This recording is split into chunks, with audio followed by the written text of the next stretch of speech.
What's up, you guys? Namicon here, bringing you my perspective of what entertainment is bringing us, and welcome to a brand new episode of Worthy or Not. And today, this topic is a big one. Today, we're going to be talking about Sora from Kingdom Hearts. Sora has been one of the most requested characters since Smash 4. Up until now, Sora has been requested, but not as a big as request as right now. As he is right now, he is like the number one most requested character in the whole wide world. That includes US, Europe, and Japan. Sora was created by Tetsuya Nomura, who is a veteran in the Final Fantasy franchise. Some people would assume that he looks like a Final Fantasy character. Well, I just told you the reason, because the character designer is literally a Final Fantasy veteran.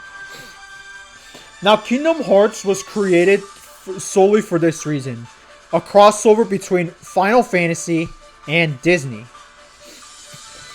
And when the first game came out, it was huge. People were not talking about it non-stop, and it became one of the most popular games on the PlayStation 2. Since then, the Kingdom Hearts franchise has been on multiple systems, from the PlayStation, the Xbox, on Nintendo consoles. It's been everywhere.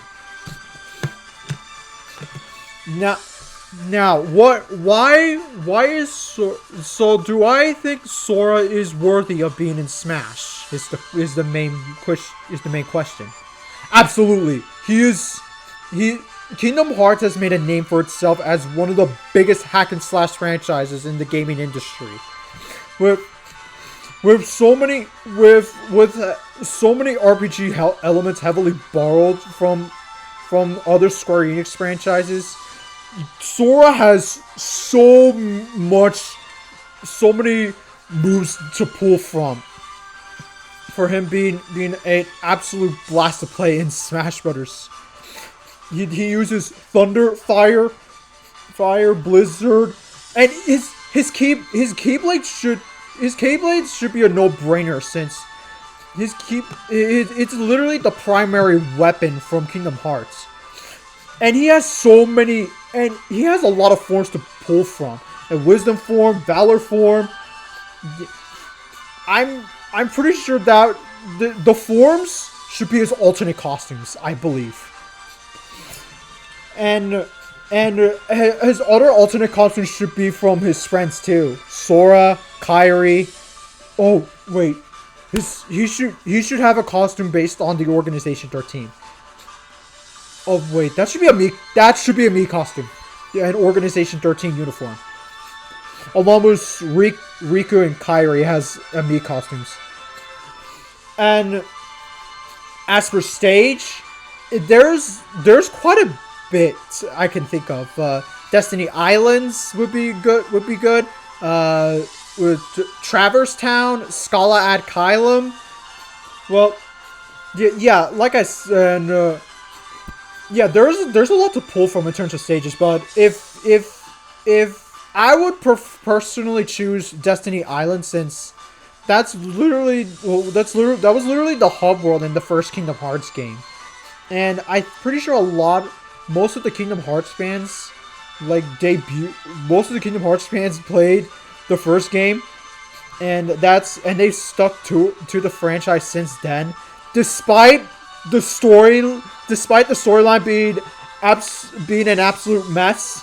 They stuck to it because, despite the writing being absolute trash, that's part of the charm. I guess. Now, I'm no Kingdom Hearts expert in terms of story. I'm still continuing Kingdom Hearts 2. I don't know if I almost finished with the game. I'm 35 hours into the game, but still, I'm having an absolute blast. But in terms of spirits, come on, spirits. I mean, come on. Riku, Kairi, Roxas, Aqua, Terra, Ventus, Axel, Naminé. Those are literally 8 spirits. I literally just gave you 8 spirits. Now for music. Here's where it gets good. Now, usually Square is extremely stingy with music. It's possibly because most of the music they have with Final Fantasy, they don't have the rights to it.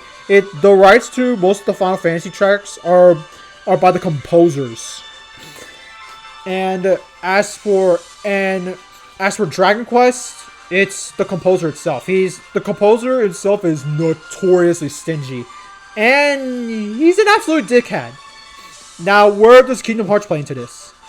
The composer for Kingdom Hearts has remixed a couple of tracks in the Super Smash Bros. Series since Brawl.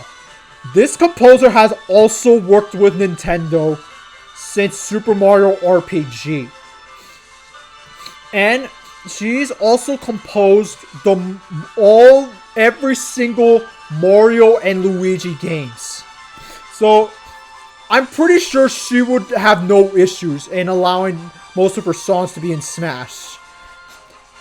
Yeah. Yoko Shimomura is literally one of my favorite composers of all time. Like, there are so many songs to pull from. Rowdy Rumble, Destiny Islands, Scala ad Kylum, and The Encounter. Seriously, the possibilities are... When it comes to soundtracks, the possibilities are almost endless for Kingdom Hearts. Realistically speaking, I could see it being like 10 or 12 songs if Joko is like hesitant. But I'm pretty sure I'm being generous and say I think 18 would be good. Now here's where the big debate comes from. Disney. Yes. Square Enix doesn't own the Kingdom Hearts IP. They just developed the games. The ones who hold the IP are Disney themselves. Now, some will say, wait, Disney, they're not a video game company. Like, they don't really touch video games. Well, that is true. They're mostly a movie-based studios. Most of their money comes from movies. But I would argue they would be on board with this. Because look what happened to Microsoft, one of the biggest conglomerates in the whole wide world. Banjo-Kazooie's in Smash. They own that character. And let it be known that Nintendo and Disney have worked together for almost a century. In the 1930s, Disney has made a deal with Nintendo to make exclusive Disney cards, but based on Snow White, Peter Pan, Alice in Wonderland, and Pinocchio. But they're considered vintage. As of now, they're considered vintages. But the history is still important, and let it also be known that Nintendo actually published a Disney game at one point, and that was Mickey Speedway USA on the N64. So the fact that they trusted each other the fact that Disney actually trusted Nintendo to use their mascot says something about the relationship. Let it also be known that Disney has their own Switch version. It was based on a Tsum Tsum game. I'm pretty sure the Switch system, the Disney Tsum Tsum Switch system, was a Japanese exclusive, but that still has to be known.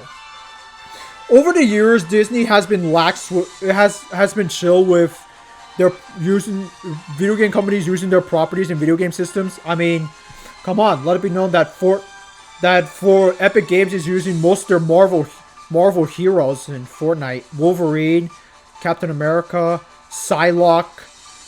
They're all in Fortnite. You can get them right now. And one more thing. Sega actually used Wreck-It Ralph in Sonic and Sega All-Stars Racing Transform.